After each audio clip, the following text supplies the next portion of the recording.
一杆上古魔尊用过的万魂幡，如今却被乞丐随意摆在地摊上贱卖。即便被我以2枚灵石的价格买下，他也依旧沾沾自喜，欣喜若狂，认为我这个冤大头终于上钩了。毕竟这杆万魂幡残破不堪，毫无煞气，即便白送给其他修士，别人也嫌弃带出去丢人现眼。然而他不知道的是，我竟然拥有一块神奇的修复面板，不仅能修复所有残缺破损的物品，甚至连重伤垂死的天地生灵，我都能将其修复得完好如初。只不过眼下，我还只是个连灵田租金都交不起的落魄灵职师，也只能先狠心咬牙，耗费珍贵的5个修复点，先把那本顺手买来的残缺版灵语术修复好再说。夜幕降临，我趁着方室灯火辉煌，我匆匆赶回自家小院。刚踏进家门，一阵粗暴的砸门声打断了我的思绪。我警觉地站起身，望向门外，大门被猛地撞开，尘土飞扬，一股夹杂着雨水和血腥味的风扑面而来。那2个小兔崽子死了没？没死就滚出来！门外传来粗暴的声音。进门的是青云方士出了名的无赖汪九，仗着炼气中期的修为横行霸道。汪九爷，恕罪恕罪！刚才睡得太沉默，听到门外动静，我故意装出恐惧的模样。你小子还活着？汪九脸色阴沉，上个月灵田租金还没交，今天要是再不交就给我滚蛋！有钱有钱！我赶紧从怀里掏出2枚灵石递过去，这是上个月的租金。汪九爷您点点。汪九掂了掂灵石，脸色并未好转。刚才的是租金，这些是给您的孝敬。我又迅速从储物袋里取出1枚灵石，恭敬地递给他。见钱到手，汪九脸上这才露出了笑容。不错，听说你最懂事，年底还会多给你点好处，好好干，前途无量。说完，他便大摇大摆地走向下一间房屋。下一个租客是位身姿曼妙、风情万种的女秀。片刻后，隔壁便传来不可描述的声音：狗男女！我在心中暗骂，等我修复出强大的法术，一定要让你们后悔。等院子恢复平静，我松了口气，仔细端详着那本残缺的灵语术，我开始尝试修复，投入修复点。当日剩余修复点数8，当前可修复法术残缺灵语术，可投入5修复点进行修复。修复中，几分钟后修复成功，面板显示出完整的灵语术。当日剩余修复点数3，灵语术已修复。等阶下品，水系法术，可牵引天地间的雨水灵气行云布雨，滋润草木，复苏万物。看着完整版的灵语术，我激动不已，脑海中浮现出清晰的行宫运行路线图。我开始按照口诀修炼。5天后，我走出房间，阳光洒落，微风拂面，面对灵田，我双手结印，几道灵光冲天而起。片刻后，乌云密布，细雨绵绵。我精准控制雨水，让它只滋润灵植，而自己滴雨未沾。成功了！我兴奋不已。灵田中的灵草已进入成熟期，价值超过8枚灵石，仅仅一次法术就赚到了我平时2个月的辛苦钱。我的眼中闪烁着狂热的光芒，这次发财了！接下来的10几天，我全身心的投入到灵田管理中，直到所有灵植成熟，我将它们小心翼翼的分门别类堆放整齐。收获的灵草已经足够去青云方式售卖。我深吸口气，望着身后堆积如山的灵草，心中满是喜悦。有了灵语术的加持，我的3亩灵田产量翻了好几番，这意味着我可以快速积累财富。我甚至将闲置已久的仓库也利用起来，屋子里堆满了灵草，麻袋都快装不下了。目前最重要的，除了售卖这些低阶灵草，就是去万法阁购买强大的攻击法术，以便防身。想到这，我迅速穿好衣服，洗漱完毕，便推门前往方室。走过长街，刚踏入万法阁，熟悉的陈掌柜便迎了上来。远哥又来了，今天想买点什么法术？陈掌柜笑着问道。我这次是想出售低阶灵草，不知道您这里什么价格？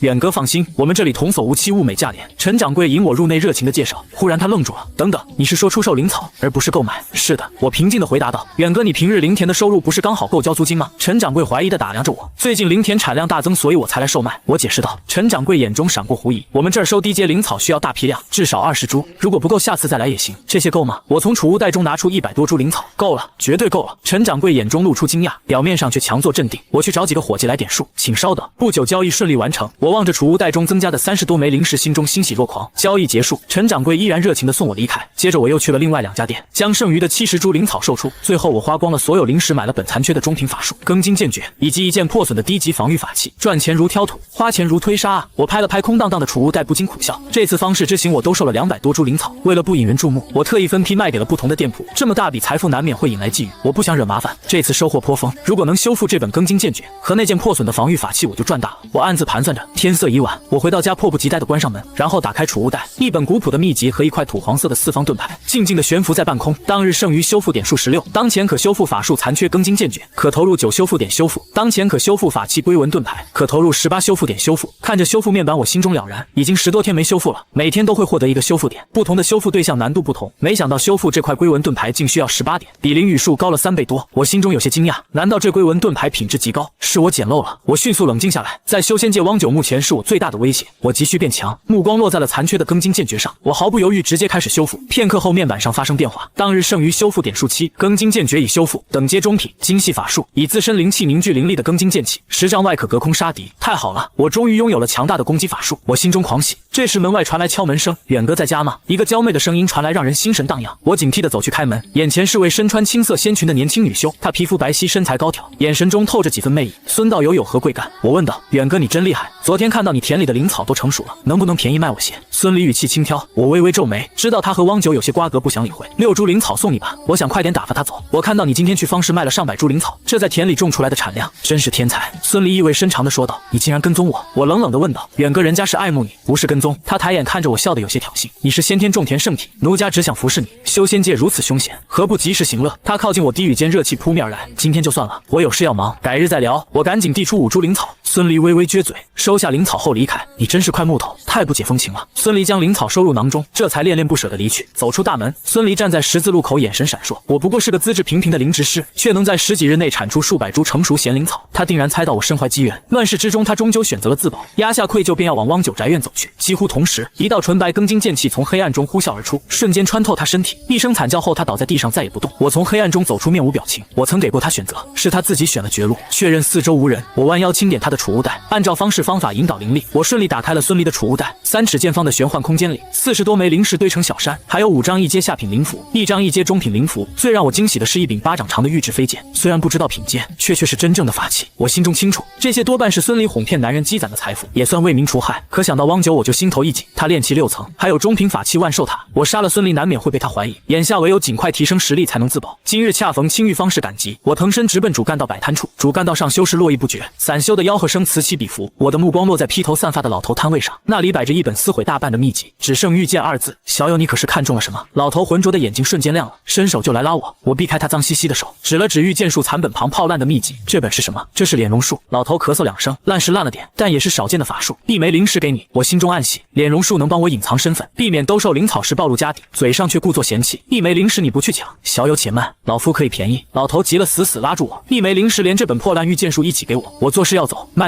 老头连忙应下。我递过1枚灵石，然后收起2本秘籍，转身时心中早已狂喜。我快步赶回方氏外围的棚子，这地方每月要给汪九1枚灵石租金，胜在相对安全。关上门，拉起窗帘，修复面板瞬间弹出。当日剩余修复点数7，残次御剑术需21点，残次敛容术需6点。御剑术暂时修复不了，我当即决定先修复敛容术。片刻后面板更新，敛容术已修复，下品水系法术，可改头换面，打乱气息。有了它，日后兜售灵草，甚至逃命都多了层保障。咚咚咚，敲门声突然响起，我以为是汪九来了。远哥开门，快点开门！是我丁伯。我松了口气，却又生出厌恶。丁伯是个无可救药的毒狗，还染了升仙丹的瘾，想必又是来借灵石的。我不情不愿的开门，他头发蓬乱，一下子窜了进来。我可说好了，我刚交了租，身上1块灵石也没有。再说你上次欠我3枚灵石还没还我。我语气冰冷，远哥你一定要借我灵石，我发誓再也不碰升仙丹。不赌了，我已经1个月没吃东西了。看在我们曾在灵米铺共事，我还请你吃过东西的份上，借我3块灵石就好。丁伯眼睛布满血丝，浑身发抖，显然是升仙丹吃多了。我只说一遍，我没钱，我还有事，你请回。我冷冷拒绝，一把将他推出去，重重关上门。门外传来他的哀求与咒骂，最后撂下一句：我找灵米铺的杨哥评理，才渐渐远去。张扬和丁伯一丘之貉，也不是善茬。我心中愈发坚定，要尽快摆脱这底层的烂摊子。大半个月过去，距离汪九收租不足10日，我施展敛容术，再次来到万法阁，一甩手就拿出1000株成熟贤灵草。陈掌柜瞬间笑容满面，客官这些都是要出手吗？给我换成灵石吧。好嘞，客官请收好。听着灵石碰撞的声响，我将300多枚灵石收进储物袋。察觉到周围客人的觊觎目光，我快步走出万法阁，恢复原貌后迅速回家。20天过去，修复点数刚好攒够21点。我取出御剑术残本，没有犹豫，当即启动修复。片刻后面板显示，御剑术已修复，上品精细法术，可神念御剑隔空杀敌，小乘可飞行，大乘可100丈外取敌首级。我心中狂喜，终于有了真正的杀法底牌。可想到汪九的万寿塔，我又取出破损的龟纹盾牌，修复需18点，还差些点数。眼下我仍需抓紧忙活灵田，尽快收割，搬离方氏外围。清明时节，我刚回到棚子，就见大门敞开，丁伯和张扬正待在里面，锁头被扭断扔在一旁。我脸色一沉，快步上前怒喝：丁伯，你好大的胆子，没有经过我的允许，竟然带着张扬闯进我家。丁伯半躺在我的木床上，精神萎靡，张扬则坐在床边，体型壮硕，眼神精明。见到我，张扬拍醒丁伯，笑道：远哥回来了。丁伯凑上来想拉我的衣袖，被我甩开。远哥，你这次可一定要借我灵石，这么多天过去了，你肯定有灵石。我冷声问张扬：你来作甚？呵呵。丁伯输了些灵石给我，他说你有，就陪他来借点周转周转。张扬语气狡诈，我沉吟片刻，故作妥协。这样吧，我灵草已经成熟，你们来帮忙收割，卖了灵石就借些给你们。远哥，这可是你说的，走走走，现在就去。丁伯和张扬满脸惊喜，催推着我出发，来到我的10亩灵田，看着满地成熟的咸灵草，丁博眼睛瞪得溜圆，张扬也满脸笑意。这么多灵草能卖30多枚灵石吧？远哥借我25枚，明天还你。张扬忽然盯住我的储物袋方向，远哥那是飞剑不成？你还学了御剑术？看来你最近赚大发了。我笑着取出那柄玉质小剑，掐着剑指让飞剑绕指飞行，特意给你们看看，这飞剑不错吧？丁博满脸震惊，张扬却察觉到不对，转身就要走。晚了，我轻声说道。飞剑唰的射出，张扬身体瞬间被飞剑穿透，当场倒地。丁博吓得通体冰凉，转身就逃，却被飞剑从眉心贯穿，倒在田埂上。我收回飞剑，蹲下身清点2人的储物袋。丁博的袋子空空如也，我忍不住咒骂，这比我脸还干净，赌狗就是赌狗。而张扬的袋子里竟有100多枚灵石，还有炼丹炉符比傀儡木，甚至还有一张1阶上品隐身符，这真是发财了。我心中狂喜，快速收割灵草，将2具尸体埋进灵田，随即返回棚子。我忽然意识到张扬绝不简单，他的储物袋如此富裕，说不定和灵米铺掌柜有关系。若是他的死被发现，再加上孙离的事，汪九必定会怀疑到我头上。看来仅仅搬到方氏内围还不够，我必须尽快学会炼丹制符，赚取更多灵石，提升实力。翌日我再次施展脸容术来到万法阁，陈掌柜认出我便笑脸相迎。客官您想要些什么？我避开他的热情，目光落在残缺的样符上，那是1阶下品清心符的样符，缺了一角，还有手迹，却只要1枚灵石。客官你确定这样符残缺是用来学习制符的？虽只是1阶下品，却很稀少，1枚灵石你可别反悔。陈掌柜提醒道。我知道。我点头付了灵石，又买了朱砂等制符材料，转身离开。脸容术实效过后，我直奔方氏内围的万仙楼，这里是散修挤破头也想住的地方。走进阁楼，柜台后一位风韵犹存的面纱妇人抬起头，客官可是要住房？我要1间房子，不知道1个月多少灵石？3枚灵石呢？妇人眨了眨眼，起身走来，身姿妖娆。小友你看什么呢？没什么。我移开目光，故意说道。我只是见掌柜的面纱之下似有伤势，不巧我曾机缘巧合见过医治此伤势的医术。妇人顿时心头巨震，神情变得认真。当真？这是真的。我回头找找看能否找到此医术，当下还请掌柜的给我间房子。好，小友先住下。妇人连忙应道。奴家名叫楚三娘，你若不嫌弃称奴家姐姐便可，只要能治好我的脸，奴家什么都满足你。误会了，我若能找到医术，不敢提什么要求，还请楚姐姐带路。你还挺懂人情世故，随姐姐来。住进万仙楼我没有停歇，再次施展脸容术出门寻找丹方。张扬的丹炉不能浪费，而唯有加入宗门，有了背景才能真正安心。炼丹制符都是我通往宗门的底气。修仙界凶险，唯有爬得足够高，才能睡个安稳觉。傍晚浓雾弥漫，我没能找到丹方，脸容术时效已过，只好快步返回万仙楼。刚进门就与人撞了个正着，我装作没看见，想要继续走，却被他拦住。怎么，远哥如今发了财，住进万仙楼就不认得故人了？是陈阳啊，我有事匆匆回来没注意。我挤出笑容，心中却泛起恶心。陈阳长相姣好，却为了灵石抛下尊严当了牛郎，和孙离并无二致。我向来敬而远之，我还有事就先走了，我不愿多待，转身就要走。呵呵，远哥还真是大忙人。陈阳不紧不慢地开口，你有没有听说丁铎和张扬已经死了，命魂灯都灭了，还有你原本的邻居孙离尸体也被找到了？你说此事与你有没有关系？我知道你对我有看法，殊不知我也是为了生存。修仙凶险可不是打打杀杀，需要人情世故，你说呢？我心里狠狠一颤，他显然知道些什么，是在故意敲打我，想要要挟我。杀机瞬间涌上心头。就在这时，楚三娘缓步出门，小友你可算回来了，不如来陪姐姐坐坐。不了，我先回去了。我趁机脱身，快步回到房间，重重关上门。陈阳知道我的底细，还猜到丁伯孙离的死与我有关，定然会来要挟我。汪九龄米铺掌柜再加上陈阳，我必须尽快提升实力。眼下制符和炼丹是最快赚取灵石的办法。我翻出清心符样符和制符材料，修复面板弹出，当日剩余修复点数18，破损清心符样符需3点修复。我当即启动修复，片刻后样符修复完成。我试着画了3张清心符，却全部失败。好在我能修复废弃灵符，且只需1点修复点数。我修复好失败的灵符，当即出门，再次施展脸容术前往万法阁。陈掌柜看着我递出的3张顶级清心符，神情精彩。客官，你这灵符……我没理会他的惊讶，换了45枚灵石，转身离开。制符的收益果然远超栽种灵草，可这点灵石还不够改变处境。脸容术失效后，我硬着头皮走进药王阁，这是6大宗门的药王谷，在方氏的门面，来者是客，看看吧。柜台后一名鹤发老人盘坐着，语气平淡。我在货架上仔细寻觅，终于看到一张撕毁一半的丹方，标价仅3枚灵石，找到了。我心中狂喜，当即决定买下，又转身去寻找炼丹材料。我付了3枚灵石，收起那本名为淬体丹的废弃丹方和炼丹材料，转身就走。我有自知之明，如今虽比方氏外围底层散修好些，但修为终究太低，还没资格让宗门修士另眼相看。但我并不气馁，有了丹方、丹炉和材料，只要再攒够修复点数，定然能学会炼丹。可刚回到万仙楼门前，对面面铺里就传来熟悉的声音：“远哥真巧啊，我们又见面了，不知可否赏脸前来一举？”我顿住脚步，转头，果然是牛郎陈阳。他坐在面铺棚下，举着茶杯朝我示意，显然在此等候多时。我虽极不情愿，但也清楚他拿捏着我的行踪，本就动了杀心，不如就会他。当即转身走了过去。远哥，我许久没与故友联系，想不到当初不起眼、兢兢业业的你，竟也能住进万仙楼，还和女掌柜相熟。陈阳起身走来，一副熟络模样，伸手就想搭我的肩膀，我连忙厌恶地躲开。陈阳，有什么事情你就说吧，没事我可回去了。还真有一事。陈阳压低声音，远哥，我见你认得万仙楼掌柜，你也知道兄弟我是干啥的，你的事情我可以只字不提，但你得帮我牵线，介绍我给万仙楼掌柜认识，你看如何？我心里门清，他是想攀上楚三娘当牛郎，若是不答应，恐怕他会泄露我的行踪。我暗骂他不知廉耻。楚三娘脸上未愈，他竟也不介怀，我却没急着拒绝。我考虑一下吧，没什么事我就回去。回去了。远哥还要考虑。陈阳眼中闪过不悦，又强装笑容，终究是故友，既然相逢，那我请客，就在以前我们经常去的铺子，你看如何？否则我恐怕要去灵米铺了。最近想要买些灵米，我毫不犹豫答应下来。那么说定了，今晚我们不见不散。陈阳这才笑着不再纠缠，转头时眼中闪过冷笑。我走进万仙楼，心里已然明了。以前在灵米铺当小工时，我们常去的地方就在方氏外围，他约我晚上去那里，分明居心不良。既然如此，那就将计就计，成全他便是。月黑风高夜，方氏外围棚屋林立，烛光摇曳，空气中夹杂着尿骚味，尽显底层散修的窘迫。那间我们常去的饭店前白布飘荡，陈阳正坐在棚下，看似孤身一人，眼神却不时瞥向一旁的草丛，那里藏着他的同伙。我隐约听见他低语：梁远啊梁远，你也不是什么好东西，孙离、张扬和丁铎定然是你杀的，杀人夺宝得了灵石，才能住进万仙楼，杀了你我也心安理得。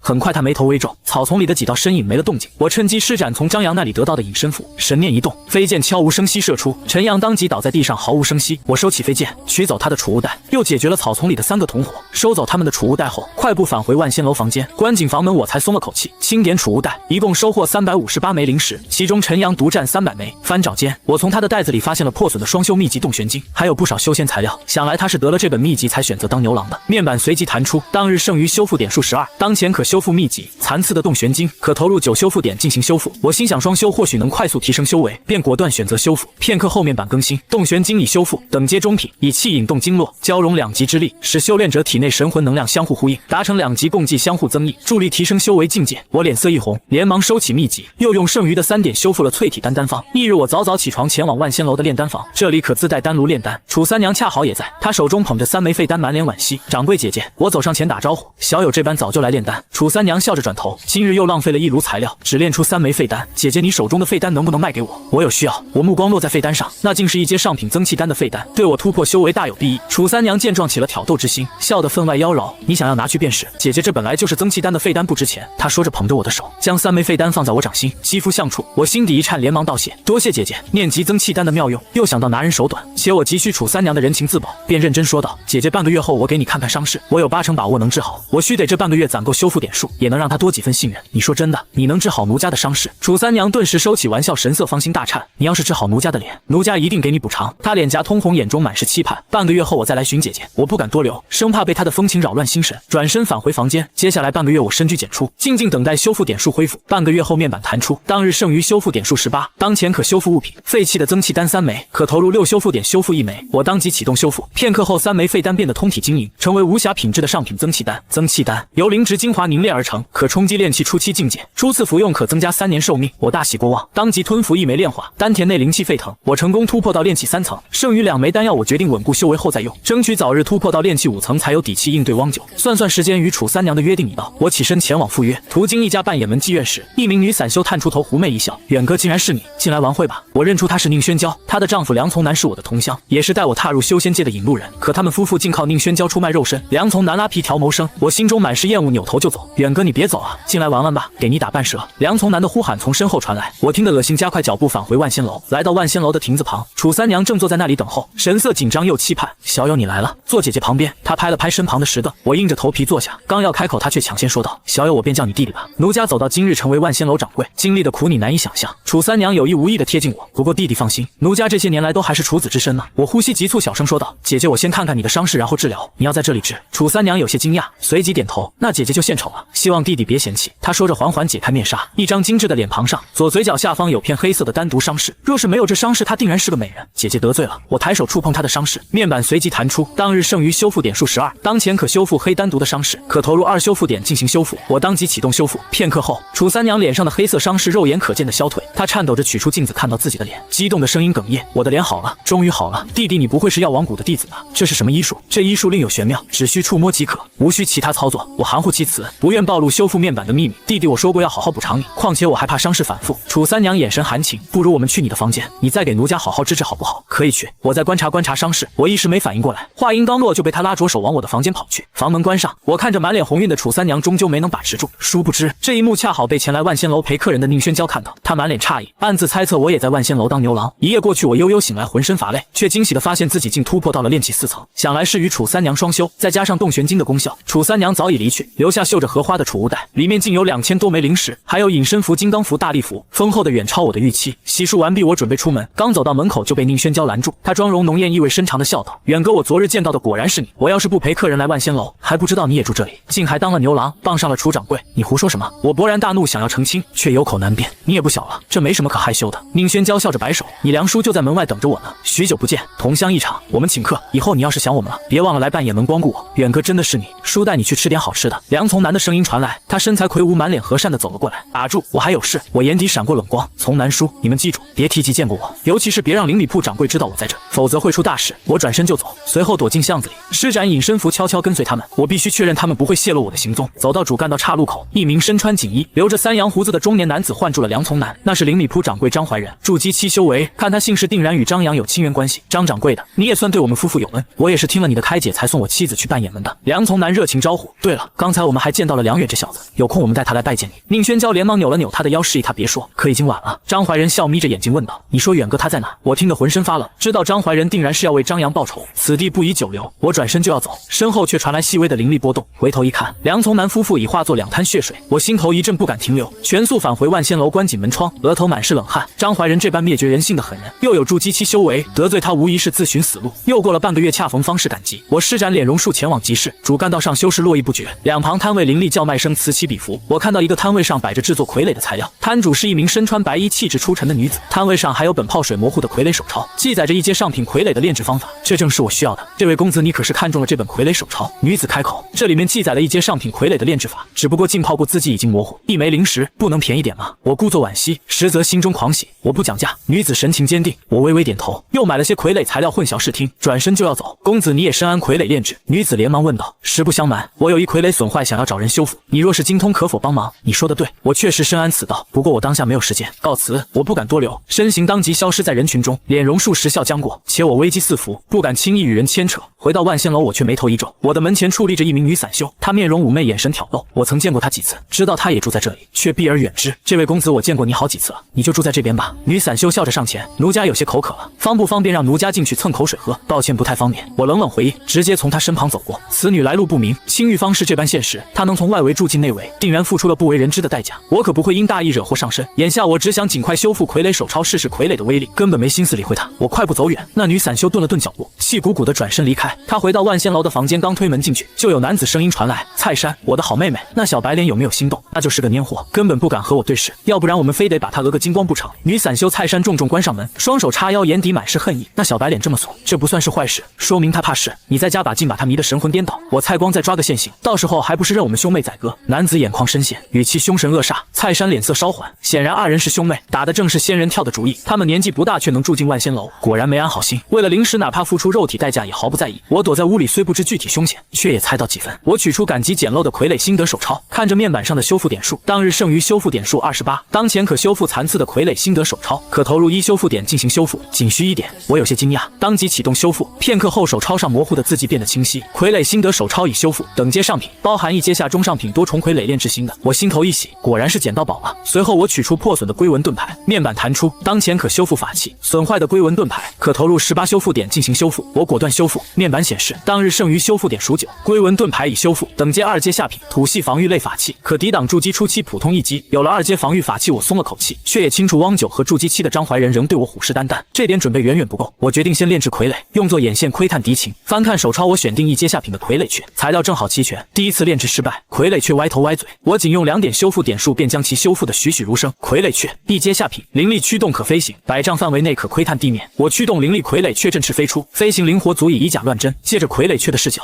我看到此前摆摊的白衣女子仍在，还听到她念叨若有傀儡可卖给她。我又炼制了2个1阶中品攻击傀儡，傀儡刀手和傀儡弓箭手，打算拿去售卖。天色渐暗，方是灯火通明，我施展脸容术来到女子摊位前，取出2个攻击傀儡。女子当即惊讶起身，你竟然能够制作1阶中品傀儡，还是攻击型的，并且在1天之内制作完成，还是无瑕品质，为首熟耳。我淡淡回应，是我失态了。女子稳住心神，1阶中品傀儡价格一般80枚灵石，我都要了，给你200枚。另外我还需要傀儡，你能不能再制作些？灵石不是问题。我心中惊喜，当即答应。交易后，女子说道：认识一下，我叫何玉，你叫我梁道友即可。我们来到旁边面铺，何玉坦言，实不相瞒，我是傀儡宗外门弟子，遭到宗门敌人劫杀，无法回去，所持傀儡也大多破损。青玉方士傀儡稀缺，我急需傀儡自保。我心头一动，傀儡宗是6大宗门之一，能结识他或许是个机会。恰逢脸容术时笑将过，我说道：我有事要先走，你需要傀儡我可以以帮你修好破损的，但需要些时间，你先想好价钱，过2日我来找你。梁道友此事关乎我性命，何玉鼓起勇气，如果你帮了我，我愿意和你彻夜钻研傀儡，我会来找你。我起身离去，心里盘算着积累修复点数，也暗存或许能借结识何玉的机会，未来踏入宗门。出门时我见到了楚三娘的身影，想来她近日回来了。回到房间，我操控傀儡却窥探时，发现2道身影尾随我到了房门外，正是此前的女散修蔡珊和那名男子。借着傀儡雀的视角，我听清了他们的对话。哥就是此人，错不了。虽然上次我见他不是这模样，应该是施展了改头换面的法术。他不仅是个蔫货，还得罪过人，不敢以真面目示人。蔡珊盯着我的房门说道：“哼哼，这小白脸能住进万仙楼，储物袋里肯定有不少零食。妹妹辛苦你了，一定要把他讹了。”蔡光阴恻恻的笑：“我辛苦啥？这小白脸挺俊的，我也不吃亏。”蔡珊笑着，眼神里满是不怀好意。我冷笑一声，动了杀心。多亏傀儡却才识破他们的仙人跳诡计，修仙底层人心险恶，他们千不该万不该招惹我。忽然敲门声响起，我收起杀意，认出是楚三娘的声音，连忙开门。香风扑鼻，楚三娘未戴面纱，身穿白色纱衣，反手关上门，眼神含情：“我的好弟弟，多亏了你，我可算是好了，欠你的还没还清呢。”她说着，柔软的手挽住了我的脖子。2个时辰后，楚三娘满足下床，看到窗外飞回的傀儡，却惊喜道：“好弟弟，你竟然还会炼制傀儡，这傀儡却是你做的吧？”我略懂一二，昨天制作好的。楚三娘笑着拍拍储物袋：“给你，这是我以前得到的2阶傀儡术，能炼制2阶傀儡黑虎，还能当坐骑，你有兴趣可以研究下。”我接过手抄，欣喜不已：“多谢姐姐，这傀儡术太过贵重了，姐姐怎么会亏待你？”楚三娘轻易地搂了搂我的脖子：“姐姐有事走了，你好好修炼，说不准将来我还要求到你头上呢。”说罢便转身离去。于是我埋头研究2阶傀儡术，同时积累修复点数。几日后，修复点数恢复到20点，我决定出门，既要赴何玉之约，也要解决蔡珊兄妹，顺带留意汪九和张怀仁的动向。傀儡却近日已多次看到汪九四处找我，扬言要将我挫骨扬灰。张怀仁也常在附近出没，让我心头压抑。刚走出房门不远，就撞见了蔡珊，她依旧浓妆艳抹，带着甜笑走来：“这位公子又是你，我们真有缘呢。”“是啊，挺有缘的。姑娘你也住着。”我故作和善，配合着她的表演。蔡珊见状更加热情：“公子修仙寂寞，认识一下吧，我叫蔡珊，今晚我们一起逛方氏，不知可好？”“甚好，晚上我在此等你。”我装作受宠若惊的模样答应下来。与他闲聊几句后，我转身出了万仙楼，躲进角落操控傀儡，却跟踪蔡珊。只见他快步走向茶楼，里面除了他哥哥蔡光，竟然还有汪九。原来这仙人跳汪九也有份，真是物以类聚。我长舒口气，心里反而松了些。他们并不知道我就是汪九要找的人，这倒是个巧合。我决心今晚解决蔡珊、蔡光和汪九。蛰伏至今，我已有底气面对他们。我不再耽搁，走向与主干道相反的方向。远远就看到何玉在约定的面铺等候。梁道友你来了。他远远招手，换个地方说话。何玉带着我返回万仙楼，他竟也在这儿租了房子，就在我对门。此时我的脸容数已失效，只能以真容示人。何玉并未多问，只当是我谨慎。刚走到楼道，就撞见了楚三娘，气氛瞬间变得微妙。“我的好弟弟，你这是？”楚三娘眼中带着幽怨：“姐姐莫要误会，我与这位道友只是交易傀儡而已。”我连忙解释，我与楚三娘的关系从未公开，彼此都未曾问及过往，却也藏着几分情谊。楚三娘听后脸色才缓了缓，转身离去。何玉的房间就在对门，进屋关上门后，她有些脸红地问道：“梁道友，你和掌柜什么关系？总之不是你想的那样。”我随口搪塞。何玉不再追问，当即从储物袋取出20多个破损傀儡，个个都有火烧刀劈的痕迹，这些都是我的傀儡。道友你看能修好吗？我斩钉截铁的回应：“可以，只不过傀儡太多，我当前的修复点数不够，需要些时间。”梁道友放心，零食管够。何玉神色急切，咬了咬牙，红着脸说道：“道友你真有这本事，我可以考虑和你结为道侣。”我颇为意外，宗门弟子竟也会提出这样的条件，想来他是真的急于修复傀儡自保。我心里盘算着，今晚要与汪九等人恶斗，正需强大傀儡当底牌，便说道：“何道友，我有个不情之请，傀儡我能修，今天就能修好一些，只不过今晚我有场恶斗，能否借你一个强大的傀儡做底牌？放心，由你操控，我绝不动心思。”何玉一脸惊讶，指了指一个狰狞的老虎傀儡：“梁道友，这是我最厉害的傀儡，2阶下品，你今天真能修好，我可以借你，零食1分不少，并且我当晚就能给你。”我点点头，走到傀儡旁，伸手触碰，面板弹出，当日剩余修复点数20，当前可修复物品。破损的傀儡如虎添翅，可投入18修复点进行修复。何道友，不如你先转过去，切勿用神念窥探，我修复好再叫你，我不愿暴露修复面板的秘密。何玉点头，当即封锁60，转过身去。我启动修复，片刻后，傀儡身上的皱纹发亮，断裂的后腿和翅膀在光芒中恢复完好，傀儡修复好了。什么？这么快？何玉猛地回头，满脸震撼，伸手抚摸傀儡完好的部位，难以置信地问道：“这怎么做到的？”我并未多做解释，该准备的都已就绪，汪九和蔡家兄妹的账也该了结了。青玉方式的夜，灯笼暖光斜照在湿润的地面，行人稀少。我与蔡珊并肩走在主干道尽头，他衣料单薄，浓妆艳抹，有意无意地触碰我，眼底却藏着算计。梁哥哥，我房租没交，今晚我能去你那儿过夜吗？当然可以，哥哥今晚好好疼你。我故作沉迷，心里却清楚，此处偏僻，他们绝不止仙人跳那么简单，怕是要谋财害命。果然怒喝骤然响起，小贼放开我妹妹！蔡光快步走来，一脸凶相。蔡珊立刻躲到他身后，蔡光将他护在身后，冷笑道：“小贼，你知不知道她是我妹妹？搞我妹妹，你必须给我个交代。你说此事怎么解决？”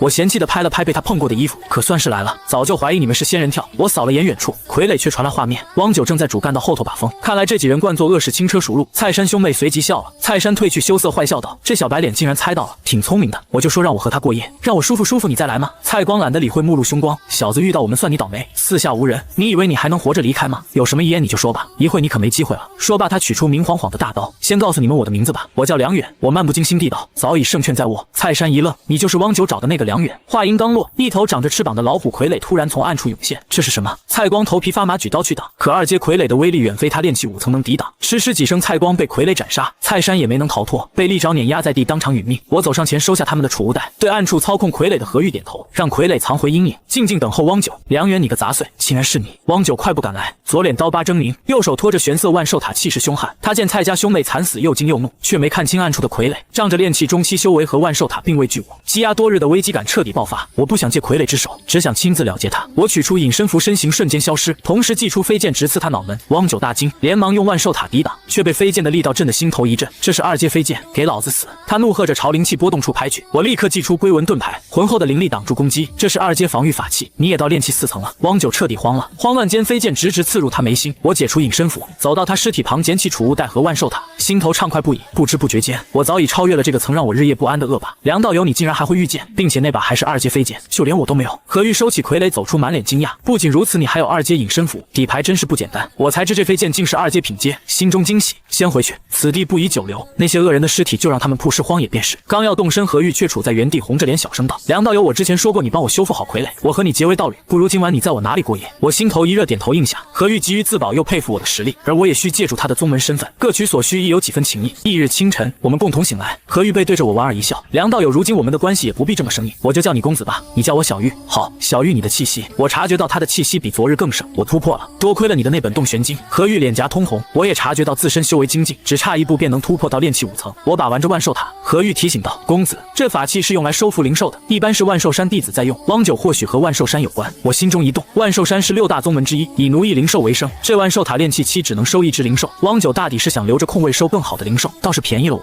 随后我从汪九的储物袋里取出一张灵符模样的灵玉，何玉认出这个是传讯符，上面写着青玉2字，恐怕是联系青玉方氏主人的。我眼前一亮，汪九曾承包方氏外围的灵田和棚子，如今他已死，我何不趁机承包下来，既能发展势力，也能借助灵田灵兽积累灵石。只是想到筑基期的张怀仁，我仍不敢大意，需谨慎行事。当日午后，我和何玉前往方氏外围，晴空万里，远处山头传来空灵鸣叫。何玉解释道：那是1阶下品灵兽火鸾鸟，很便宜。我们走到一处灵兽养殖场，养殖户是我当初在外围认识的林城，他头发凌乱，身形消瘦，正愁眉不展。远哥，你来买灵兽不成？是啊，林叔。我点头回应。林城连忙介绍，此乃1阶下品灵兽，成熟期能释放火焰，就算没成熟也能宰杀吃，营养价值很高。林叔，你怎么不宰几个吃了？我租金都快要交不起了。林城苦笑，我指了指几只无精打采的火鸾鸟。林叔，这几个是不是生病了？不完全是，准确来说是火属性的血脉病，挺过去了还能提升品阶，毕竟是鸾鸟，有高阶灵兽青鸾的血脉，可是几乎都挨不过去，死之前卖不出去我就得亏掉。那好，我买个生病的。我心中惊喜，修复点数正好能派上用场。林城喜出望外，连忙抓来1只病鸟。就在这时，远处传来灵力波动，我心头一紧，林叔你赶紧回去，恐怕有人声东击西偷灵兽。等我们赶回养殖场，已一片狼藉，100多只火鸾鸟只剩5只，生病的几乎被洗劫一空。天杀的，哪个丧尽天良的偷我灵兽？林城悲痛欲绝，怒声怒骂：林叔你先消消气，把那只生病的给我，我有办法把贼人引出来。我安抚道，计划用修复后的火鸾鸟当诱饵引贼人现身。我抬手触碰那只病鸟，面板弹出，当日剩余修复点数3，当前可修复物品，火属性血脉病的火鸾鸟可投入1修复点进行修复。启动修复后，原本萎靡的火鸾鸟瞬间精神抖擞，羽毛金光熠熠，火属性暴涨10倍。火鸾鸟血脉病已修复，等阶2阶，极品火属性灵兽，有一丝青鸾血脉，可当飞行坐骑辅助筑基期战斗。我当即滴血认主，将其收为灵宠。何玉和林城满脸震惊，林城更是悔得直跺脚。我安抚好他，说出诱敌计划，林城眼中顿时燃起怒火，当即答应配合。回到万仙楼，我取出传讯符，对何玉道：小玉，我打算承包方氏外围的地，招人栽种灵草，养殖灵兽，你的傀儡修复还需时间，你可有别的想法？何玉一笑，我自然支持你，正好我也有灵石能帮上忙。我渡入灵力激活传讯符，里面传来老人的声音：何事？前辈，我想租地，你在何处？晚辈在万仙楼，你在门前等我。片刻后，一老一少2道身影走来，手中都握着翠绿色玉符。何玉小声传音：公子，那老人应是方氏之主，筑基修为，却丹田破损，修为尽失，只剩强大肉身。我心头一喜，修复点数或许能修复他的丹田，若是能卖他一个人情。老人自称方老，并未多言，只与我商讨租地事宜。我拿出5000灵石做押金，与方老签订契约灵符，承包了外围100亩棚子、100亩灵兽山林和100亩灵田。接下来3天，我都在打理承包的土地，傀儡却时刻充当眼线，提防张怀仁。我在外围时都施展脸容术，避免暴露身份。昔日的邻里散修见我承包了大片土地，无不阿谀奉承，我只淡淡点头回应，保持距离。这天我再次来到临城的养殖场，刚到就听到他的哭喊：有贼啊，抓贼啊！原来仅剩的5只火鸾鸟，包括我的极品火鸾鸟都被偷走了。远处山林里，一对尖嘴猴腮的父子正躲在石头后，中年男子握着隐匿符，兴奋道：太好了，2阶灵兽到手了，儿子我们发发了，爹汪九死了，新承包的人太年轻，肯定发现不了我们，等他招人，我们再继续光顾。少年附和道。话音刚落，我祭出飞剑，儿子你快走。他推开少年，自己却被飞剑刺穿胸口。少年见状转身就逃，却被绕圈的飞剑从身后穿透，当场殒命。我和何玉快步上前，收起他们的储物袋和兽环法器，里面正是被偷的所有火鸾鸟。一阶下品法器兽环，能装灵兽，但不算值钱。何玉愤慨地踢了踢尸体，这父子俩偷人财物，活该！凌晨赶来见贼子已死，又看到灵兽失而复得，激动得语无伦次，连连向我道谢。我收回兽环，将极品火鸾鸟装进去，寒暄几句便准备离开。我刚走不远，就见方老和他的孙女被动静引来。方老询问凌晨事发经过，得知我能修复火鸾鸟血脉并使其进阶后，原本平静的神色骤变，显然是想到了自己破损的丹田。他孙女急切道：“爷爷，那就是刚跟你租地的人，他真有这能耐，我们赶紧找过去，请他帮你修复丹田，不管什么代价都愿意。”方老压下激动，缓缓道：“不急，2个月转瞬即逝，我承包方氏外围赚得盆满钵满，5000灵石租金早已回本，储物袋里灵石充盈，成了方氏隐形富豪。只是我依旧谨慎，出门必施脸榕树，重点防范邻里铺掌柜张怀仁。今日方氏赶集，万仙楼下主干道人来人往，我何欲走出，竟在摆摊散修中看到了方老。他盘坐树荫下，身前白布摆着几件物品，目光时不时扫向万仙楼，显然是在等我。方老他怎么在此？我心头意外又提防，却被他认出，想来是何玉太过显眼。四目相对，方老朝我们点头，我干脆走上前。白布上一卷被火烧毁一半的羊皮纸吸引了我，竟是小护山阵图。我承包的地界常有偷盗之事，这阵图正是我急需的。小友，我认得你，最近可好？方老率先开口，见过方老前辈，小友你可是看中了什么？这个多少灵石？我指了指那破损阵图，你我有缘也算认得。这阵图损坏给你就是，不收你灵石。方老淡淡说道。我不客气地收进储物袋，心里已然猜到他定是得知我能修复火鸾鸟血脉病，想请我医治他破损的丹田。我沉住气没有点破，毕竟让他先开口，人情才更大。方老前辈，我便先回去了。回到万仙楼，刚进门就迎来香风，楚三娘花枝招展地走来。我的好弟弟在忙什么呢？小玉你先回去，我有些事情和掌柜的说。我对何玉说道。他虽面露疑惑，却乖巧点头离开。何玉刚走，楚三娘便挽住我的脖子，一同回了我的房间。温存过后，我问及方老的底细。楚三娘口吐如兰地说道：方老原名方仙信，是青玉方氏的主人，原本是筑基后期大修士，与人死战虽胜，却丹田受损，只剩筑基淬炼的肉身。今日姐姐满意了，姐姐比你那小浪蹄子强吧？姐姐走了，有空再找你。楚三娘披上纱衣离去，我起身苦笑，暗叹她太过奔放。我正准备修复阵图，手头还有35点修复点数，可就在这时，一阵动静传来。我出门一看，屋檐下我的麻雀傀儡被打坏在地。这是你的傀儡，可算是找到人了。你为什么让傀儡在此？你见到了什么？假山后，一名衣衫褴褛的青年恼怒走出，手指着我，告诉我你是谁，用傀儡窥探于我，你必须给我个交代。我正欲发火，一道娇滴滴的女声传来劝和。我认得那女子，竟是张怀仁的妻子张夫人，平日里就不安分，此刻正背着张怀仁与那青年私会。我捧着破损的傀儡回去，用1点修复点数将其修好。想到张怀仁杀了梁从南夫妇与我不死不休，我压下怒火，暂时放过他们，却暗下决心此事没完。收拾好心情，我取出那卷阵图，面板随即弹出，当日剩余修复点数34，当前可修复物品，废弃的护山阵图可投入2修复点进行修复。启动修复后，烧焦的羊皮卷流光游走，破损处迅速复原。小护山阵法已修复，护山范围横跨100亩地，可沟通灵力和大地，形成屏障迷雾，抵挡筑基期以下修士。我立刻去找何玉分享，他见我手中完好的阵图，惊讶地捂住嘴：公子，你这阵图不是毁坏的？我运气好，得到了一种药水能够修复。我随口搪塞：太好了，有了这个阵图，我们承包的方氏外围就再也不怕贼人惦记了。何玉惊喜道：公子你运气也太好了，这是机缘，我们修仙最重机缘了。我跟着你果然没错。何玉眼神暧昧，我虽刚与楚三娘温存过，却也只能应下。双修之时，我的洞玄经再次发挥作用，丹田忽然嗡鸣，我突破到了炼气7层，踏入炼气后期。我突破了，以后我也是炼气后期的修士了。我惊喜道：恭喜公子。何玉脸颊通红，他本就炼气圆满，只差筑基丹便可尝试筑基。我们不阵去。我兴致勃勃与何玉前往方氏外围，忙活一天，终于将承包的地界全部布下小护山阵法。阵成之际，方老正在屋中闭目养神，骤然睁眼，他的孙女方如霜推门而入，惊喜道：爷爷是阵法的波动，还是我们的小护山阵法？如霜走，我们去看看。方老起身，他心知这定是我布下的阵，暗自惊讶我竟能凭破损阵图复原布阵。我和何玉刚忙完，就通过麻雀傀儡发现有人跟踪，正是与张夫人私会的青年牛义志，炼气后期修为，他怕我泄露秘密，竟想杀人灭口。公子怎么了？何玉问道。一个恶心的奸人。我将牛义志和张夫人的事说出，何玉也面露膈应，还真是奸夫淫妇。公子他还跟着我们吗？我们要怎么做？小玉等我片刻，我要杀个人。我冷声说道。我们手里还剩下几个阵旗，不如试试用阵法对付这恶心的家伙。我眼前一亮，此时牛义志已然追来，嘴角挂着冷笑。小子要怪只能怪你看到了不该看到的东西。我和张夫人的事情绝不能让人知道，只有死人才能保守秘密。我也是为了修仙，为了生存，勾人老婆也是为了灵石。你别怪我。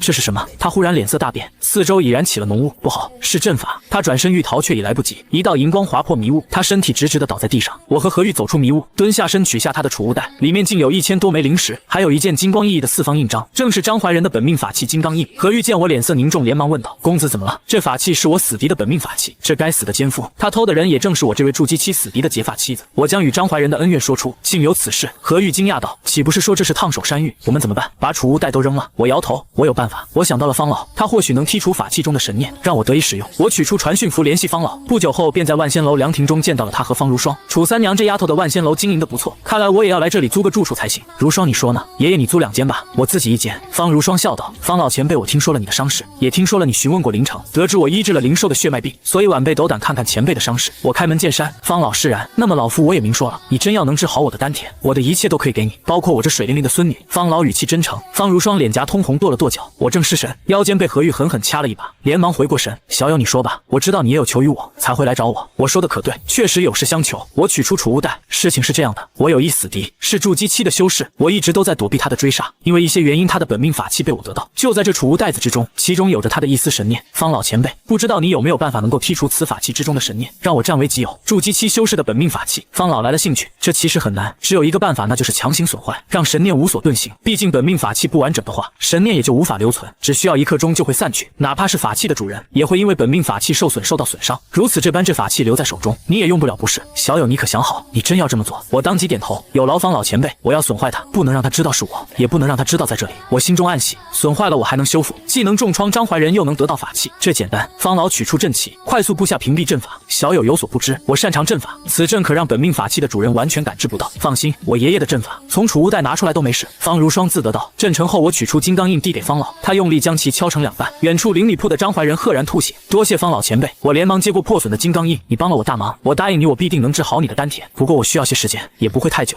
我认真保证。实则手头32点修复点数足够，只是想先修复金刚印，增强实力。你说必定？方老难掩激动，好，你所需要时间我等得起，这么多年我都等了，我不急。如霜给我取来1张天雷符，小友有仇敌在这青玉方室之中，不能有事了。方如霜取出1张灵力充沛的灵符递给我，我定睛一看，竟是2阶下品的天雷符，能重创筑基期，我连忙收下。那么前辈我就先告辞了。走出凉亭，我心里狂喜，不仅得到了金刚印，还有天雷符，收获巨大，可危机也随之而来。张怀仁本命法器受损，必定会发狂般找我，而我与他的恩怨终究要做个了断。正思索间，一道咬牙切齿的声音传来：梁远是你，一定是你，一只的命魂灯灭了，一定是你做的，你到底做了什么？是不是你杀了我的意志？我转头看去，只见张夫人怒发冲冠地站在100丈外的屋檐下，眼眶通红，显然刚哭过。她身穿白纱衣，手指着我怒喝：张夫人，你怎么在这里？你说我干嘛了？什么牛一只，我并不知情，你别血口喷人了。我冷冷回应，拒不承认。张夫人怒道：就是你，还装傻？我见到你就知道是你，那天的麻雀傀儡就是你的，你早就知道我的事情。张夫人，你也不想你的事情被你丈夫知道吧？我故作示弱，心里却暗自冷笑。何玉面露嫌恶，不愿与他多言，我却忽然话锋一转：张夫人，你也不过是寂寞而已，不如我陪你。何玉顿时一愣，我却没再与张夫人纠缠，反手一拍储物袋，取出方老送我的天雷符，急急如律令，晴天霹雳骤然倾泻而下。张夫人准筑基期妇人根本来不及躲闪，当场被劈死。我杀伐果断，迅速收走她的尸体与储物袋，立刻带着何玉离开。不远处的楚三娘看在眼里，低语道：我的好弟弟真够利索。说着便取出灵符掩盖了张夫人来过的痕迹。万仙楼内的方老也察觉到动静，暗自点头，这小子出手果决是个好苗子。回到住处，我虽未慌乱，却也深知张怀仁的危机已尽，张夫人必有命魂灯，此刻他定已疯狂。我取出破损的金刚印，面板随即浮现，当日剩余修复点数32，当前可修复法术。破碎的金刚印可投入26修复点进行修复。这2阶上品法器虽耗点甚多，但为了自保，我毫不犹豫启动修复。片刻后，金刚印修复成功。等阶2阶上品精细法器，以灵力御之，迎风而长，搬山杂去，可在10丈之外隔空杀敌。我心中一喜，这法器比我的2阶中品飞剑还要强。何玉此时正盘膝打坐，见我取出张夫人的储物袋，连忙说道：公子，你不必分灵石给我，你的那张天雷符如此昂贵，这些你都收下。我打开储物袋，里面有7、8千枚灵石，还有不少修仙材料。最让我惊喜的是一瓶2阶紫玉膏。何玉见了大惊：公子，这可是好东西，宗门里都不多见，筑基期体修都难以买到，外敷辅助淬体，价值足以抵消天雷符的损失。我心中惊喜，你说说这紫玉膏的主要用途是什么？名贵在何处？何玉解释道：公子有所不知，修仙者中有种体修肉身强大，需淬体功法搭配药膏辅助，这2阶紫玉膏就是筑基期体修都求之不得的好物，外敷使用药效极强。我心中暗忖，修仙界危机四伏，淬炼肉身也很重要，便决定次日去方室寻找淬体功法。次日夏日炎炎，青玉方室被云雾笼罩，我头戴斗笠，施展脸容术，与戴面纱的何玉在主干道寻找淬体功法。不知不觉走到了此前买单方的药王阁，只见这里人声鼎沸，听闻药王谷要3年1次招收弟子，我当即决定进去看看。何玉在旁说道：公子，这药王阁是药王谷开的铺子，药王谷和我傀儡宗都是6大修仙宗门之一，公子要是能加入药王谷也是是好事。可惜我傀儡宗去年刚招收了弟子，下次考核要10年后了，不然公子也能来我傀儡宗。我心中一喜，点了点头。这时柜台后童颜鹤发的老人开口：各位年轻才俊，我药王谷将在近日招收弟子，布设考核与炼丹有关，有意者明日到来此地。我当即抛去寻找淬体功法的念头，拉着何玉离开。我们先回去，在此之前要处理妥当些事。此时我的脸容数10笑将过，不宜久留。刚走出药王阁，身后就传来呼喊：兄弟请留步！一年轻青衫男子面带笑容：兄弟借一步说话。男子引我们到阁楼转角，小声传音：兄弟，药王谷有什么好的？不如等到入秋，我离火宗招收弟子，你再参加考核，你看如何？我瞬间明白他是来抢人的，当即摆手：不了，张怀仁的危机迫在眉睫，我不可能等到入秋。男子顿时恼羞成怒：不过是方士散修，我离火宗你还高攀不起。我话说在这里，我离火宗和药王谷不合，加入药王谷就是得罪我离火宗，你明日要敢考核，别怪我不客气。说罢俯首而去。何玉气愤道：公子此人好可恶，6大宗门中就药王谷和离火宗最不合，有矿山之争，他竟如此明目张胆欺负人。我沉吟片刻，这青衫男子不过炼气后期修为不足为惧，眼下最要紧的是找方老兑现人情，保我考核期间的安危。如今修复金刚印后还剩6点修复点数，正好可试试修复他的丹田。太阳西斜，万仙楼内方老接到我的传讯，当即带着方如霜撞门而来。小友，你准备好了，现在就可以治疗。我点头道：实不相瞒，听闻药王谷最近就要招收弟子，我有意试试，毕竟只是方士散修，又有强敌虎狼环伺，我需要宗门当靠山。在考核之前，我先看看方老前辈的伤势，如无意外，今日就能治好。方老哈哈大笑：我果然没有看错小友，祝你顺利通过考核，成为宗门弟子。药王谷很不错，距离这里也不远，以后我们还会见面。那好，方老前辈冒犯了，我这就看看你的丹田。我伸手触碰方老腹部，面板浮现，当日剩余修复点数6，当前可修复伤势，筑基后期修饰的破损丹田，可投入3修复点进行修复。我当即启动修复，片刻后，方老身上澎湃的灵力涌动，筑基后期的气息瞬间升腾。筑基后期修饰丹田已修复，我故意用灵力逼出冷汗，装出虚弱模样。方老运功感受片刻，震惊的大喊：我的丹田竟然被治好了，太震撼了！这是什么医术？小友，我方坚信以后这条命都是你的，将答应你任何要求。方老激动的声音颤抖，甚至要把方如霜推到我面前。我连忙摆手拒绝。方老又将储物袋塞到我手中，这个储物袋几乎有我一半的家当，算是给你的报酬。你很快要加入宗门，切记宗门内也不太平，外门弟子犹如底层散修，为了灵石和地位不择手段，你一定要小心，不能没有底牌。你在方氏承包的地，我会替你打理。那就多谢方老。我收下储物袋，心中暖意十足。方老又叮嘱道：你好好准备，明日药王谷考核，我很看好你，要是考核不过你就在方氏，我也会护你周全。随后方老带着满脸复杂的方如霜离开，我心中既有欣喜也有担忧。张怀仁的恩怨未了，离火宗又出言威胁，即便入了宗门也需谨慎，但我心中更有决然，加入宗门才能更好的立足。我转头看向何玉，他的傀儡已修复的差不多，他是傀儡宗弟子，我要考药王谷，终究要分别。今夜何玉与我缠绵至夜半，他还借着洞玄经突破了修为。我出门透气时又遇到楚三娘，被他拉去闺房温存，直至药王谷考核之日，我来到主干道，药王阁门口人声鼎沸，一位童颜鹤发的外门长老高声喊道：药王谷收徒大会开始了，成仙之日就在当下，只需20枚下品灵石即可报名加入。几十名散修蜂拥报名。长老又道：这次大会的考核题目很简单，你们只需根据丹方在半炷香内炼制成义气丹，便能成功加入药王谷。广场上几名修士炼丹时，丹炉炸裂，废丹散落。我蹲下身捡起一颗废丹，面板浮现，当日剩余修复点数8，当前可修复物品，废弃的义气丹可投入2修复点进行修复。我心中安定，有修复点数在，考核必能通过。这时长老注意到我，高声问道：这位道友你有何贵干？我拱了拱手，方士散修梁远，前来参加考核。你会炼丹？长老颇感意外，略懂皮毛，先试一试。我谦虚道。长老眉头一皱，既是初学者略懂皮毛，就不该好高骛远，不如改投其他宗门。我抱拳一拜，长老所言极是，但我一直对药王谷心生向往，愿意花费2倍的报名费。说着递出灵石，长老顿时喜笑颜开，不错，道友你很懂人情世故，往后若是有幸加入宗门，我定会多加提携，好好干，你这后生前途无量。片刻后，长老宣布考核开始，我领取药炉、灵池和丹方，刚炼丹半盏茶，丹炉就炸开，引得周围修士发笑，我毫不在意，捡起地上的废丹启动修复。片刻后，废丹变得通体晶莹，义气丹已修复，由于品质极高，所以服用后能增加1年寿命。我心中一喜，这无瑕品质足以让我通过考核。不久后，长老漂浮在半空宣布通过名单，名单念完却没有我的名字，其余人等即刻离开此地。长老神情冷淡，准备带着选中的人乘仙鹤离去。我心头一沉，转头就见张怀仁朝着我狂奔而来，眼中杀意毕露。我知道他终究还是找到了我，情急之下，我大喊：长老留步，我才是这次考核的第1名。场面瞬间寂静，仙鹤悬停。长老恼怒的看来，你是说本长老看错了？长老误会，实则我炼丹手法有所不同，炸炉也是常态。我从容道：那好，即使你没有质疑，本长老也要拿出丹药来。倘若拿不出证明你考核第1名的凭据，你会付出代价。我翻手取出无瑕义气丹，浓郁的丹香瞬间散开。长老大惊，连忙查看，还真是无瑕的品质。小友你很谦虚啊，看来你这炼丹手法还真是独特。哪里，药王谷的炼丹术让我心生向往。我笑道。长老越看越满意，凭此无瑕义气丹，你能居考核第1。本长老名叫贺清，看你炼丹精湛，我将破格录取你，以后你就跟着我吧，成为我的亲传弟子。我眼睛一亮，当即行礼，多谢长老厚爱。梁远能够跟随长老炼丹，这是莫大的荣幸，弟子拜见师傅。这枚丹药就当是孝敬你老人家的了。贺清长老喜笑颜开，收下丹药，挥手将我送上仙仙鹤背。此时张怀仁厉声喊道：“且慢！”他对着贺青长老拱手：“在下张怀仁，方是灵米铺掌柜，还望给张某一个面子，将梁远留下。我要了断二人之间的恩怨。”他周身气息凶厉，毫不掩饰对我的杀意。在场修士见状都面露惬意，他可是筑基期修士，这梁远怕不是麻烦大了。可惜了，梁远就要加入药王谷，还是被张怀仁追了过来。给你面子。贺青长老脸色一沉：“我的亲传弟子，你想了断什么恩怨？你一个灵米铺掌柜也配？滚！”贺青一掌推出，灵气涌动如无形巨掌，轰隆一声，尘土四溅，地面下沉3尺。张怀仁虽同为筑基期，却被震得连连后退，根本讨不了好，不知所谓。贺青不再多言，挥手示意仙鹤起飞。张怀仁咬牙切齿，满眼恨意，身影躲进人群，显然并未善罢甘休。我暗忖，张怀仁杀心不减也好，等我在药王谷前修治筑基，定要找他了断。我后来才知道，张怀仁重伤吐血离去，自觉颜面尽失，竟决意加入离火宗。此时仙鹤载着我们穿过巍峨山峰、朦胧云海，最终落在一片碧绿林地。药王谷的楼亭阁宇隐现于细雨云雾之中。我随贺青长老落地，只见各店长老已在一旁等候，正挑选通过考核的弟子。贺青抚着胡须得意地给我解释，我们药王谷分为灵符店、灵药店、杂物店等几大分支，这是个店长老来挑人了。我连忙问道：“师傅，我们是哪个店的？”“我们是杂物店，负责收取宗门各店的破损物品，能废物利用则留，否则丢弃。”贺青笑着取出一本陈旧破烂的功法，这是我在功法店捡的破损功法，虽有残缺，但绝不简单，就当是给你的见面礼。我们杂物店的好处就是能捡漏，只要有眼力，总能有所收获。我接过功法，只见封面上写着紫玉炼体诀，心中顿时狂喜。我正缺淬体功法，还有张夫人储物袋里的紫玉膏可用。这时面板浮现，当日剩余修复点数6，当前可修复物品：紫玉炼体诀残本，可投入23修复点进行修复。23点修复点数虽多，却足以说明此功法品阶不低。我当即谢过师傅。就在这时，炼器店、灵符店、灵药店的外门长老匆匆走来，语气惊讶：“当真有此事？贺青，你竟敢私自招揽炼出无暇义气丹的好苗子！”一名长老看向我，急切地问：“这位小友，你可是炼出了无暇品阶的义气丹？”贺青起初还看走了眼，一名长老附和道：“小友别怕，这贺青有眼无珠，差点让药王谷错失好苗子。这杂货店就是掌管破烂的地方，没什么好去的，跟我们走吧。”3大店长老纷纷抛出橄榄枝，眼神中满是青睐。我正暗自冷静，忽然有人暗中传音：“小友，我是外务店长老，你若愿意陪我过夜，灵石资源绝不会少你。”我心中大怒，暗自记下了这位外务店长老。贺青见状，立刻将我护在身后，怒声道：“这是我贺青的亲传弟子，岂是你们能染指的？谁不服，咱们就做过一场，来就来，还怕你杂货店不成？”几名长老顿时争执起来，眼看就要动手。这时神色严肃的刑罚店长老开口：“药王谷内禁止动手，不如让这位小友亲自选择去处。”众长老虽愤愤不平，却也不敢违逆刑罚店的规矩，纷纷看向我。我沉吟片刻，清了清嗓子：“各位长老，多谢你们抬爱，奈何我已入杂货店，不便改投门庭，还请各位长老见谅。”贺青大喜过望，激动地拍了拍我的肩膀：“好样的，我一定全力扶持你。”其他长老脸色一沉，冷哼一声，拂袖而去。随后贺青带着我前往杂货店，又领我去挑选洞府。为师给你安排住处就在对面山谷。洞府分3等，1等每月500枚灵石，2等50枚，3等5枚。我大为惊讶，500枚灵石的租金远超我在方氏的花费，当即选择了毫不起眼的3等洞府。走进洞府，我随手摸了摸石壁的青苔，面板瞬间浮现：当日剩余修复点数6，当前可修复法术。时过境迁的洞府，可投入1修复点，恢复往日1年时光。我心中一动，当即对贺青说：“师傅，我就选这里了。”贺青叮嘱道：“你身为我亲传弟子，不必每天来杂物店当差，好好修炼即可。宗门内也有厮杀，外门弟子为了往上爬，无所不用其极，你务必小心。”说罢便乘着仙鹤离去。我关好洞府门，暗下决心，宗门底层和方氏相差无几，我必须尽快站稳脚跟，努力往上爬。我当即投入5点修复点数修复洞府。时过境迁的洞府已修复5年，曾经是结丹7大修士开辟的洞府，荒废30年，内有聚灵阵、灵田、灵泉。我心中期待，只需再积累25点修复点数，就能让洞府彻底改头换面。可就在这时，洞口传来破空声，透过我留在外头的麻雀傀儡，我看到一名神色阴柔的青年，正是外务店长老的弟子。青年高呼：“里面的兄弟，我是外务店弟子，奉师傅之命来问你，答不答应他的请求？”我冷声道：“滚！”接下来的半个月，我深居简出，熟悉了药王谷的环境，也被那外务店弟子烦了好几次。我将此事告知贺青，他虽无奈，却答应帮我交涉，并告诉我那外务店长老名叫吴剑山，弟子名叫邓玉林。期间，贺青看到我布下的小护山大阵，也颇为惊讶。25日后，我终于积累了25点修复点数，当即全部投入修复洞府。瞬间，洞府发生巨变，夜明珠镶满石壁，灵泉、灵田显现，还有不好的聚灵阵，只是缺少阵眼。为了寻找阵眼和更合适的防护阵法，我前往杂物店领了差事，去炼器店收取废弃法器。来到炼器店，我在废弃法器中发现椭圆形物品，残次的阵眼盘，可投入8修复点进行修复。我不动声色地询问炼器店的2名外门弟子，听说可以低价买下这些废弃法器，需要多少灵石？胖子眼珠一转，1块灵石就行，你等会，我去拿签字单。瘦子却暗中传音：“兄弟别签他的字，签了就相当于要在此打铁1年半载，他是想骗你当苦力，你直接去找炼器店长老交灵石就行。”我心中一怒，不等胖子回来，直接找到炼器店长老，用1枚灵石买下了那枚残次阵眼盘。又过了8天，我积累了8点修复点数，正准备修复阵眼盘，傀儡麻雀却发现有人靠近，正是此前想骗我的那名胖子。我打开石门，冷声道：“阵法已撤，你可以离开，也可以进来坐坐。”胖子满脸堆笑的走进来，看到到洞府内的灵泉灵田，眼中闪过贪婪，却不等他反应，我祭出金刚印，印章迎风长至房屋大小，狠狠砸在他身上。胖子的惨叫声戛然而止，当场殒命。我捡起他的储物袋，发现里面竟有许多蛊虫，真是双喜临门，刚好缺操控蛊虫的功法。我当即取出镇眼盘启动修复，片刻后，芥子镇盘俨已修复，一阶中品，可布下小芥子阵法，将洞府藏于芥子中，仅主人可入。我欣喜若狂，立刻将镇眼盘镶入聚灵阵阵眼，放入灵石，瞬间洞府被芥子阵法隐藏，从外面看只剩山壁，终于彻底安全了。随后我收起小护山阵法，前往杂物店领了去功法店收取杂物的差事，只为寻找操控蛊虫的功法。来到功法店天殿，我看到几名外门弟子正在试练残缺功法，有人甚至练得吐血。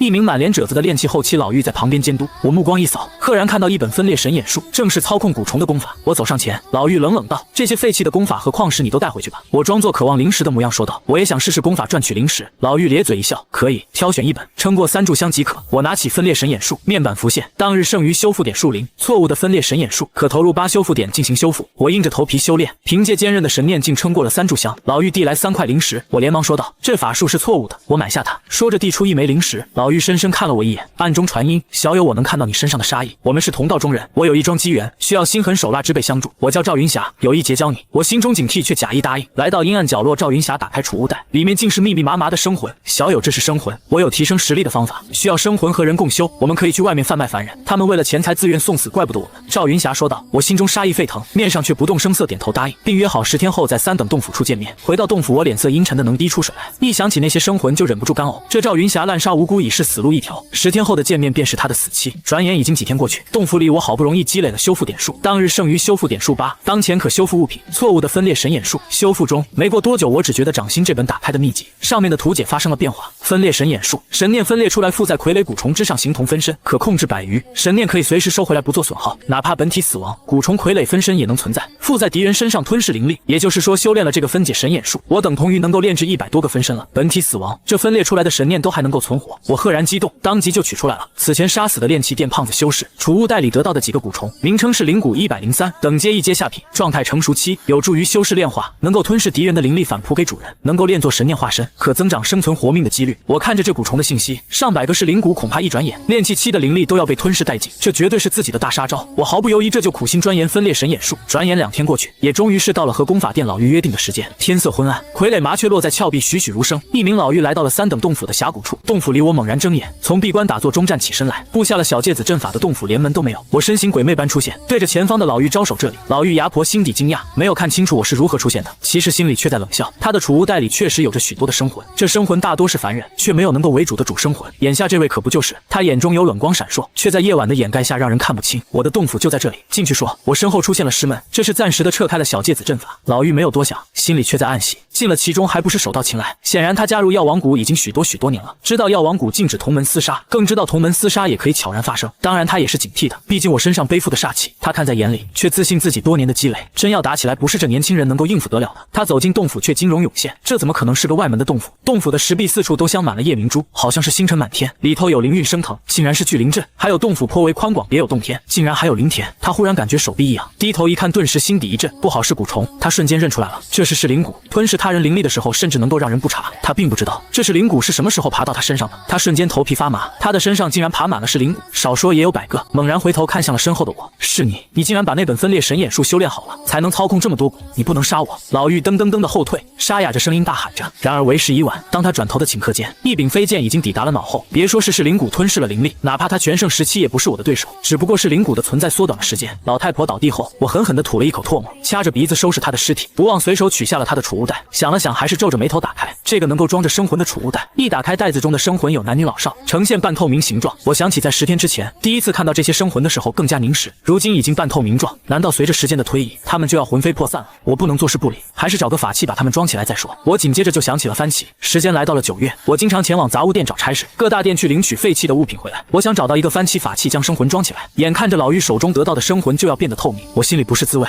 今日我捧着杂物店的令牌，再次前往炼器店，我来就见到了熟人，正是当初提醒过自己的那位炼器店的瘦子。一路走来，难得的好心性格的人，他名为秦苍竹，炼器中期的修为甚至都不如我。他身板瘦弱，为人低调，我这段日子也跑了几遍炼器店，和他算是认识。他走过来说道：“梁兄，你要找到的废弃的法器，番棋类的今天倒是有，就是太过破损，不知道还能不能用。”秦苍竹咧嘴笑道：“快给我看看！”我眼中一亮，秦苍竹旋即从堆积如山的废弃物品中拿出来了番棋，交给了我。这个就是。我接过来一看，这就是棋子模样。和正棋不同的是，番棋很长，有几条尾巴，一根不知名材质的杆子，可以提在手中。只不过这终究是炼器店丢弃的，番棋上面的皱纹处都裂开了裂痕，杆子也是从中间断裂的。这模样的法器，哪怕是过度灵力进入，也是漏风，根本没有了任何作用。我却心里惊喜，他人看来这番棋没有用，但我不同，我有修复点数，并且这又半个月过去，又积累了不少的点数。秦苍竹忽然低着头，我见到他的神色也警惕了起来。与此同时，听到了细微的脚步声，有人来了。此人恐怕是炼器店较为资深的外门弟子，或许还是外门亲传。在大家都挥汗打铁的同时，他没有半点汗水，一副惬意模样。梁兄，你小心了，上次那位想要欺骗你签字的，其实就是此人的狗腿子。此人名为张辽，并不是什么好人，他有一术能够让人誓约，达到操控人的目的。秦苍竹传音提醒道。我不动声色，一副没有理会此人的打算，收起了炼器店的废弃品，拿着终于寻到的番棋，就要去找炼器店长老交上一枚灵石后回去洞府。张辽，我也只是记住了此人的名字，对于这种人不招惹自己还好，一旦惹上自然是不死不休。也好在他没有理会招惹自己，一转头我已经走远。当日剩余修复点数16，当前可修复法器残次的招魂幡。我回到了洞府，直接开始了修复。片刻后，万魂幡已修复，可奴役生魂，让魂魄能够藏身其中。收服越多的魂魄，番棋的威力就越强大，理论上来说可以无限的提升，只要收进其中的魂魄够多够强大。我起初看到仅仅只是一阶下品的法器，不以为然，毕竟如今我可是拥有了2阶上品的金刚印。然而当我看到万魂幡竟然还能够提升品阶，终于明白到了为什么在修仙界里许多人都会拥有万魂幡。有了万魂幡，对于有些敌人杀死之后，就应该用万魂幡收起魂魄，以后慢慢折磨。我炼制了万魂幡后，一拍储物袋，一道道半透明快要消散的生魂从中钻出来，被炼成生魂的都是厉鬼，凶狠之极，张牙舞爪。万魂幡一招，顿时所有的生魂都装进了万魂幡之中。我念头一动，数了数，竟然足足1001个生魂。这世界修仙生存尚且艰难，凡人生存同样的难。遇到了黑心的修仙者，死都不知道怎么死的。也好在遇到了我，否则这些生魂连投胎的机会都没有。我心里惆怅，出门走走，狂风呼啸。我抬头顿时挑眉，见到了天上灵兽飞过。巧合的是，这只灵兽自己还认识，不就是青玉坊见到的那名童颜鹤发老人？当初见到这头仙鹤的时候，发现他生病了。此时我眯了眯眼睛，炼气后期之后视力惊人，能够亲眼目睹就是这只生病的仙鹤。只见他扇动臂膀，虽然翱翔天上，却眼睛无神，眼看着是病入膏肓了，也不知道生的是什么病。我心里思索，就有了想法。上次刚刚来到这药王谷的时候，有许多长老出言抢夺，其中的一位长老就有此人。如果我没有记错的话，此人是刑罚殿的长老。我眼中闪烁不定，想起了楚三娘、方老，都是因为自己治好了他们的病，欠下了人情。修仙问道：人情世故很重要，这刑罚殿长老的人情可不小。我已经在寻思着，在这危机仍然存在的药王谷里，或许是要得到刑罚殿长老的人情，才能够心安吧。转眼来到了深秋，我今日手捧杂物店令牌，赫然来到了刑罚殿所在的山野。一抬头就见到此地的阁楼，仿佛更加的威严。我令牌在手，畅通无阻。完成差事后，见到那名刑罚殿长老正好乘着仙鹤从外面赶回来。晚辈杂物店两远见过长老，我眼看机会难得，没有等待，当即就上前去。这是阁楼的一个突出去的平台，这里仙鹤刚刚落下，这名刑罚殿长老童颜鹤发，身板挺直，一看就是个不怒自威的严肃性格。何事？刑罚殿长老正要把灵兽收进兽环离开，显然他对我是有些印象。我当即开门见山，一指仙鹤说道：这位长老，我们药王谷炼丹著称，为何没有治好这只仙鹤？可是患了什么疑难杂症？晚辈略懂医术，斗胆看看，有信心能够治好长老的仙鹤。刑罚长老挑眉，他知道外门的弟子为了往上爬，为了灵石，为了实力，许多事情都做得出来。他眼中的我也是这般人，或许是想要赚起他的人情。长老脸色古井无波，看不出情绪，只是点了点头道：那你试试，你能够治好我的灵兽，我可以给你200枚灵石当做报酬。我低头略微失望，看来打算落空了，毕竟治好了也没有什么人情可言。这长老也深谙人情世故，不想欠人情，用灵石打发，不过也不气馁。我当即走向了仙鹤，仙鹤有灵，似乎听到了我和长老的对话，他亲昵地眨了眨眼睛，然后低下了头，似乎让我把手放到他的头顶。我伸手接触到仙鹤柔软的羽毛，面板也映入眼帘。当日剩余修复点数28，当前可修复灵兽。生病的仙鹤灵兽可投入1修复点进行修复。我没有犹豫，直接修复。片刻后，眼前的仙鹤肉眼可见的恢复了精神，一双萎靡的大眼睛顿时瞪大了起来，欢愉地拍了拍翅膀，似乎在给我道谢乎。我假装抹了抹额头汗水，转头说道：长老，仙鹤已经治好，这是你的报酬，拿去。刑罚殿长老不动声色地准备好了灵石，我也不矫情，拿着就走，没有片刻的停留。我心知区区一个灵兽罢了，哪怕治疗好了也得不到什么人情，至于灵石200枚也不少了。殊不知在我转身走远，这刑罚殿长老还是露出了惊讶的神情，一低头眼中有些激动。他想起了一个患病的后辈，此子了得，不用灵丹妙药就治好了我的仙鹤，或许我可以请他帮忙。倘若他真有本事，老夫欠他人情又如何？当然此时的我还不知道，对于我如今不缺灵石来说，这点报酬显然是亏了的。我如今更缺的是修复点，不过这段日子过去，修复点数积累的差不多了，或许那本紫玉淬体诀可以修复了，紫玉膏也能派得上用场。我走出了刑罚殿的阁楼，正要回去杂物殿，忽然迎面走来熟悉的身影，正是在炼气殿的时候，秦苍竹提醒过要小心的那位，似乎叫做张辽。只见此人长着国字脸，五大三粗，却有细长的双眼，笑起来给人精明的感觉。他原本只是路过，却惊讶地看到我刚才和刑罚殿长老在凸起的阁楼平台上说着什么。张辽看到我走出阁楼，于是加快脚步。这位兄弟，我们昨日才见到过，认识一下，交个朋友。他走上前自来熟地说道。我没空，告辞。我皱眉没有理会。且慢。张辽脸色一沉说道，听说我师弟让你签字，他不久后就死了，会不会与你有关系？事实上他并不怀疑我，只是此事确实巧合，以此要挟罢了威胁我。我心里一怒，此人就是个黑中介。据秦苍竹所说，他有一术能够让人失约不得不听话，好比黑奴般被他摆弄。我第一次去炼气殿也差点签了字，对此人可没有好感。原本打算不招惹自己就算了，竟然还这么恶心的迎上来。我心里冷笑，却装出忌惮模样说道，这位师兄你要如何？兄弟我也就和你交个朋友。张辽爽快地搭起了我的肩膀，我们合作一番吧。我有一术可以让人给我们打铁赚灵石，你杂物殿外门弟子虽然不多，但是都可以让他们过来，你就让他们签个字就行。我心里厌恶，脸上却高兴的模样答应了下来。此事有益无害，既然有灵石何乐而不为呢？多谢师兄携带，我们出去喝一顿，我请客。我热情地说道。两人勾肩搭背，好似真的成为了朋友。张辽心里也在暗恶，原来是愣头青，为了灵石也是可以不要良心，如此正好。两人这就往药王谷外走去。一段距离之后，来到一处河峡，正要过河，张辽咦的一声嘀咕道，兄弟跟上啊。忽然耳边传来细微风声，张辽猛然回头，他瞳孔放大，一脸震惊愤怒，他想要张口却再也说不出，一把飞剑横穿而过，穿破了他的喉咙。期间他还想祭出法器，眼眸无光扫过，看到身上爬满了噬灵骨，不知何时他身上的灵力就被吞噬得干净。噬灵骨就是如此的狠辣，吞噬灵力的时候能让人灵气麻痹感知。反应过来后为时已晚，我神色无比冷厉，手中夺出了张辽的储物袋，身后张辽失去了气息，扑通倒下了河峡的河流中。我看了看四下无人，甚至还有傀儡麻雀在远处做眼线，确保没有任何人看到，当即身影晃动消失在了此地。